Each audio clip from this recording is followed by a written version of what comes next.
São Paulo de Futebol Júnior, que começou hoje com o meu Juventus da Moca batendo o União Mogi do Felipe, que trabalha com a gente aqui, por 1-0. E a competição mais tradicional das categorias de base do futebol brasileiro é conhecida por revelar grandes nomes como Cafu, Dida, Deco, Wagner Love, Fred e muitos outros. Então, vamos dar uma olhadinha quais são algumas das principais apostas dessa edição do torneio? Casa Grande, Djalminha, Marcelinho Carioca, o pé de anjo, Deco e Neymar.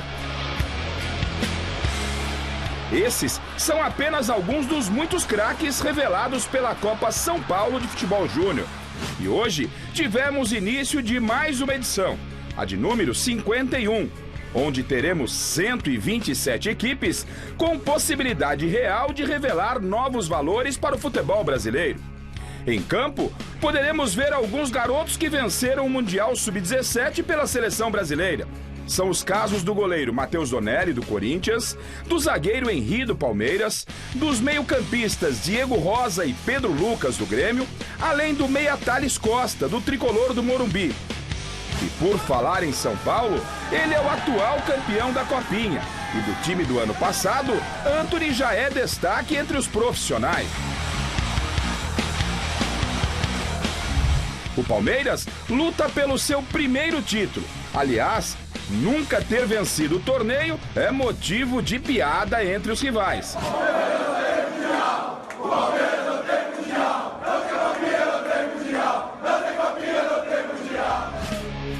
Para esse ano, a esperança do Verdão era Gabriel Veron. O jogador até foi inscrito, mas ele acabou promovido para o time profissional. Vai trabalhar com o Luxemburgo e será desfalque na Copinha. O Corinthians busca seu 11º título. No banco, destaque para o técnico Diego Coelho, que terminou o Campeonato Brasileiro do ano passado, dirigindo interinamente o elenco profissional do Timão. O lateral esquerdo Lucas Piton, que já jogou no time de cima, merece ser olhado com mais atenção. O Santos sempre revela bons jogadores. Rodrigo, que hoje está no Real Madrid, é um bom exemplo. Esse ano, quem chama a atenção é o atacante Marcos Leonardo. Com apenas 16 anos, há quem diga que muito em breve ele estará jogando no profissional. Aliás, ele e outros garotos da equipe vinham sendo monitorados pelo técnico Jorge Sampaoli. Claro que a competição não se resume ao futebol paulista.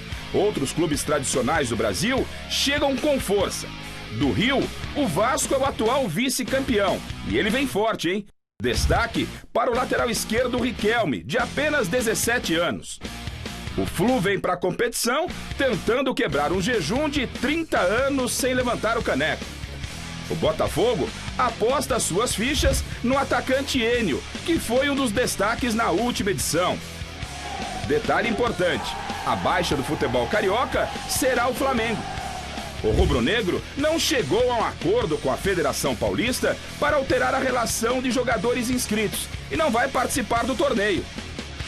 Não podemos esquecer que Inter e Grêmio, Cruzeiro e Atlético Mineiro merecem ser olhados com muito carinho, pois normalmente trazem equipes fortes para a competição. Bom, a sorte está lançada, a bola está rolando e que essa copinha seja um belo aperitivo para a temporada que está apenas começando.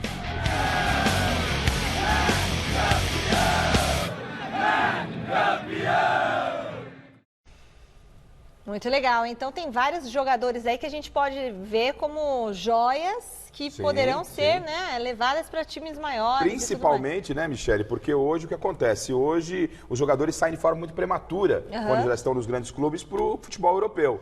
Né? Mercado europeu. Então, a garotada que vem da base é que dá sustentação à equipe principal. Já num passado não tão distante assim, só quando o cara arrebentava na copinha, ele acabava sendo inserido no time principal. Hoje não, muitos dos garotos da base servem mesmo como base para o elenco profissional. Sobre copinha, eu gostava mais do formato Já faz algum tempo, tem muita gente que nem se lembra, mas quando era a Copa Cidade de São Paulo.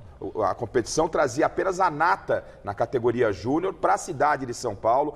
Todo mundo conseguia observar, por exemplo, um jogador que nem o Casagrande. Você olhava o Casagrande, pô, esse menino é bom. Você já via ele novamente, 2, 3 jogos. Hoje está muito pulverizado, são 27 equipes, muitos empresários. E não tenho nada contra as equipes são 127, está lembrando o chileno aqui, vindo de outros lugares. Mas podia ser feita uma seletiva no ano inteiro e você traz para a Copa São Paulo apenas aqueles que mereceram, se classificaram durante a temporada. 127 equipes, eu acho que muita gente boa fica no meio do caminho, Salazar. Eu concordo e eu entendo que isso é até prejudicial para muitos garotos, porque tem muitos garotos que passam um perrengue danado para chegar até aqui e aí chegam sem condição nenhuma de encarar os times que têm uma estrutura melhor.